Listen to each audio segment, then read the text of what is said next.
Poor fitting, जो मैंने आपको बताया कि अगर हम लोग प्रॉपर टूल यूज नहीं करते हैं, अगर बड़ा बेरिंग है तो इसको हीट नहीं करते हैं, तो वैसी कंडीशन में 16% बेरिंग फेल होते हैं। दूसरा, पुअर लुब्रिकेशन, बेरिंग घूमता है तो वो फ्रिक्शन जनरेट करता है, हीट जनरेट करता है, उसके वजह से बेरिंग फेल होता है।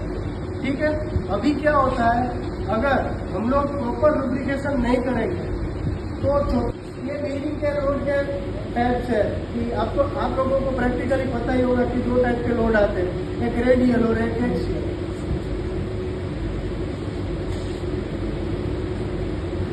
Single load, cylindrical roller, angular contact, taper roller, spherical roller. अभी क्या होता है, आप लोग तो एक्सपीरियंस वाले हो तो आप लोगों को पता होगा कि बेरिंग में काफी सारे 213, 200 वाली जो भी बेरिंग आती है उसका इसके लिए एक अलग से सॉल्यूशन निकाला है, VA9A1। उसमें क्या होता है, जनरल अभी तक जो VA9A1 था उसके पहले आपको पता है बेरिंग में प्रीमियम ब्रांड कोई है तो वो है SK। ये जो VA9A1 सॉल्यूशन है वो स्पेशली कॉन्टैक्ट एंगल, अभी हम लोग देखते हैं कि कोई बेरिंग में एकदम बीचों बीच में रोलर है, कोई में साइड में है, कोई में ऐसे है, तो वो क्या डिफाइन करता है, कहाँ जा रहा है? अच्छा, अभी कूलर आज में लेके नहीं आया हूँ, लेकिन आप लोगों को कभी न कभी एक्सपीरियंस हुआ होगा कि कोई बेरिंग निकालने में, साफ से निकालने में मेरे घंटों चले जाते हैं। तो वो हेडेक हमारा कम हो सकता है कूलर के थ्रू।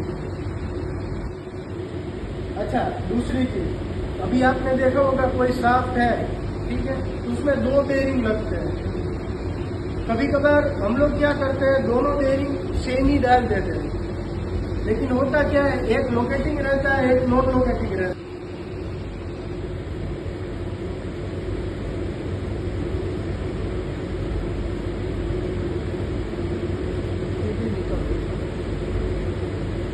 कोल्ड माउंटिंग 100 mm से अगर छोटा है बेरिंग का आउटर डायमीटर 100 mm से छोटा है तो हम लोग थोक पीट के उसको फिट कर सकते हैं।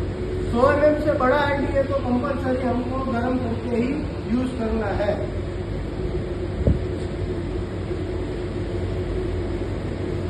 ये देखो, ये मैंने बताया जो साइज का बेरिंग है वही साइज का आपको इनर रेस्ट ये लेना है, स्लीव बड़ा भी नहीं लेना है, छोटा भी नहीं लेना है।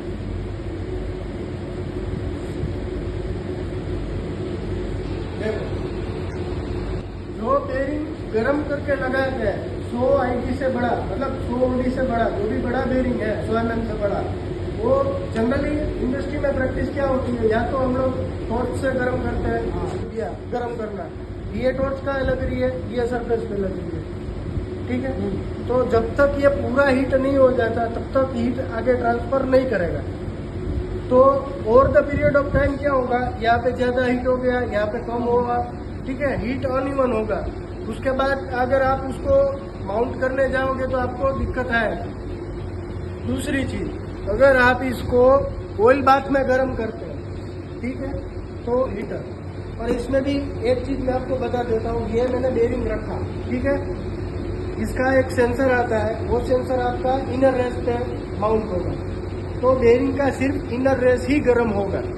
उससे क्या फायदा है, हमको बेरिंग शाफ्ट में बिठाना है तो जो गर्म होना चाहिए वो इनर रिंग गर्म होना चाहिए,